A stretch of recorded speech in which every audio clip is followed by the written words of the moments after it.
오늘은 전도서 12장의 말씀을 가지고 끝에서 새롭게 시작하는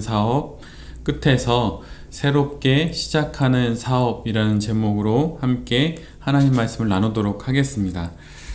오늘 우리는 전도서의 마지막 본문을 만납니다. 마치 야구에서 마무리 투수를 만나는 기분이 들기도 합니다. 그동안 전해주었던 코엘렛의 지혜들이 오늘 드디어 마무리됩니다. 살았던 모든 삶을 이제 정리하듯 그렇게 전도자는 전도서의 마지막 12장을 우리에게 들려줍니다. 지금껏 전도자는 우리의 잘못된 희망을 지적해 왔습니다. 시간이라는 시작점과 죽음이라는 끝점 사이에 사는 우리의 인생이 우리의 손에 달려있지 않음을 기억하게 했습니다.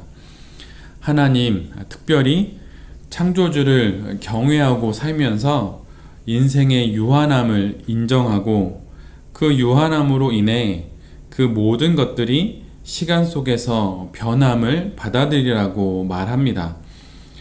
그리고 이러한 인생의 불예측성을 인정하고 인생의 끝이 있음을 기억하고 일상에 주신 하나님의 소박한 선물들을 기쁘게 누리라고 말합니다.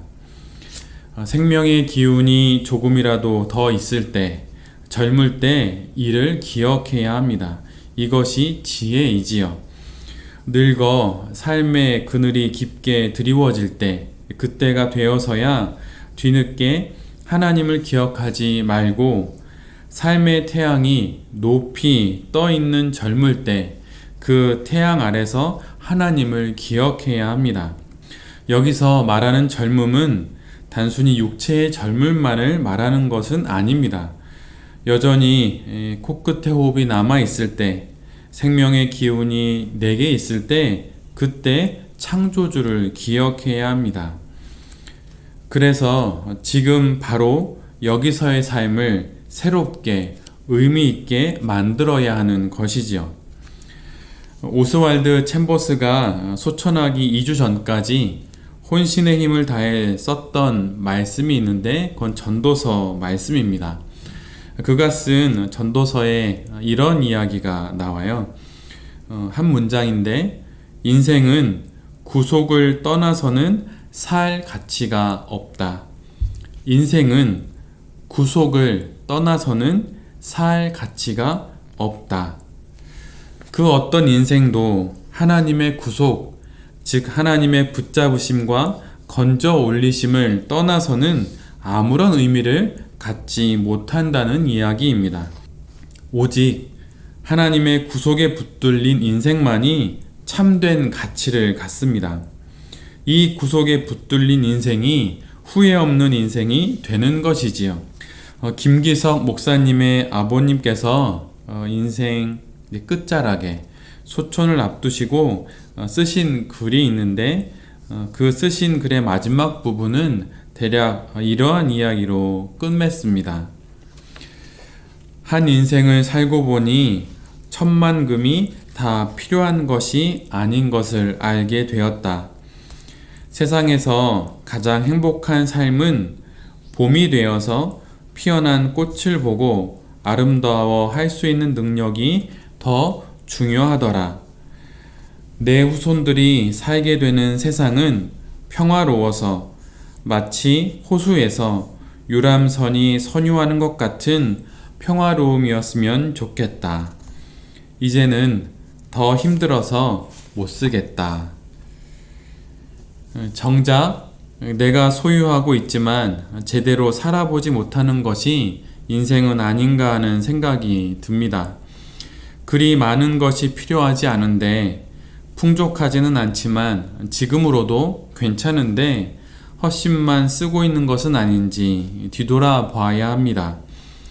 너무 많은 바램은 바람 잘 날 없는 인생을 살게 합니다.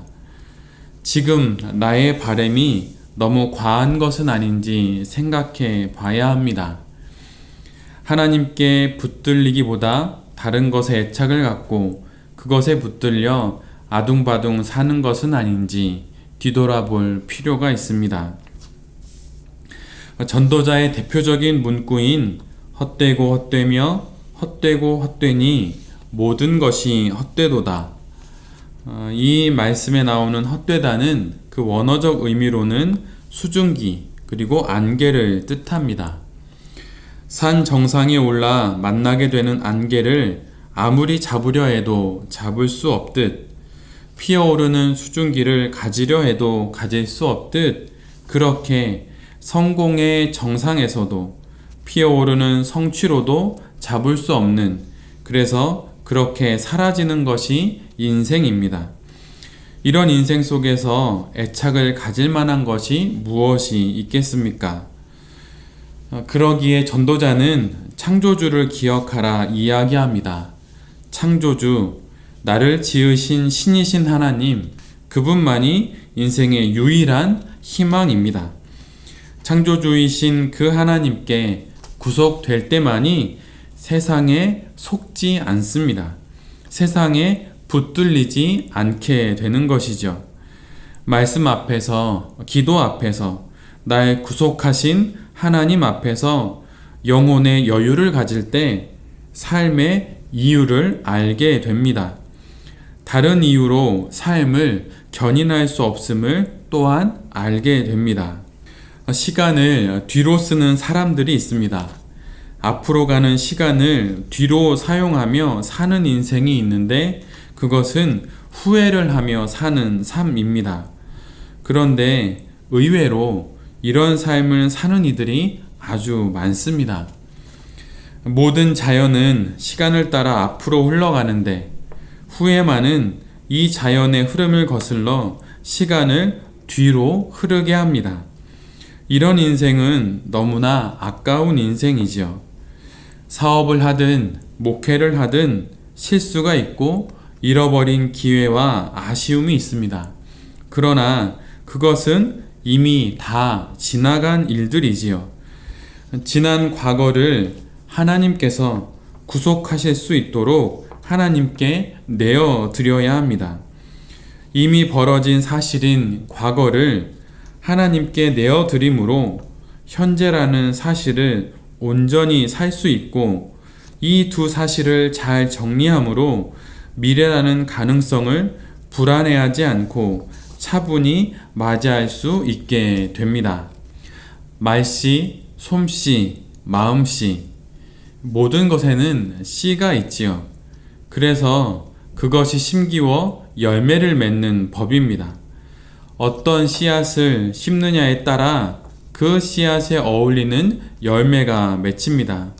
삶도 그런 것입니다. 삶에 어떤 씨앗을 심느냐에 따라 인생은 전혀 다른 열매를 맺습니다. 사업도 그러하지요. 사업의 마지막이 있음을 알고 지금을 기뻐하며 지금을 누리며 하나님이 기뻐하시는 씨앗을 심으며 새롭게 시작하는 베레베 가족들이 되시기를 빕니다. 이것이 지혜이지요. 코로나 사태를 지나며 예전과 같은 일상으로 돌아가는 것이 3년 뒤에나 가능하다는 이야기를 들었습니다. 백신이 나오고 또 안전한 치료제가 나와서 다시 이전과 같은 상황으로 돌아가는 것은 한참 뒤에나 있을 수 있는 일인 듯 합니다. 지금 우리 모두가 경험하듯 예측할 수 없는 이러한 인생 속에서 변하지 않는 유일한 분이신 하나님만을 의지하며 날마다 하나님께 깊은 뿌리를 내려 구속된 과거와 또한 현재를 통해 미래를 맞이하는 베레베 모든 가족들이 되시기를 간절히 기도드립니다. 제가 기도하겠습니다. 주님, 어느새 9월의 마지막 주를 지나고 있습니다. 여름이 끝나고 가을이 오듯 모든 시간이 앞으로 흘러가는데 우리의 인생도 그렇게 앞으로 흘러가야 하는데 자꾸 지난 날을 뒤돌아 봅니다. 지난 시간에 대한 후회와 아쉬움은 이제 주님께 묻고 오늘이라는 현실을 살아 미래를 가능성으로 맞이하는 우리 모두가 되게 하여 주시옵소서. 시간과 죽음, 이 한계와 조건 속에서 헛된 것에 애착을 두지 않고 오직 하나님의 구속에 붙들려 일하고 사업하고 목회하며 살아가는 우리 모두가 되게 하여 주시옵소서. 또 한 주를 시작합니다. 그리고 특별히 이번 주에는 추석이 있습니다. 가족들과 함께 시간을 보낼 때도, 사업을 위한 만남과 계획의 순간에도 주님 임마누엘로 함께 해주시고 에베네셀로 우리를 도와 주시옵소서. 이 모든 말씀 예수 그리스도의 이름으로 기도드립니다. 아멘.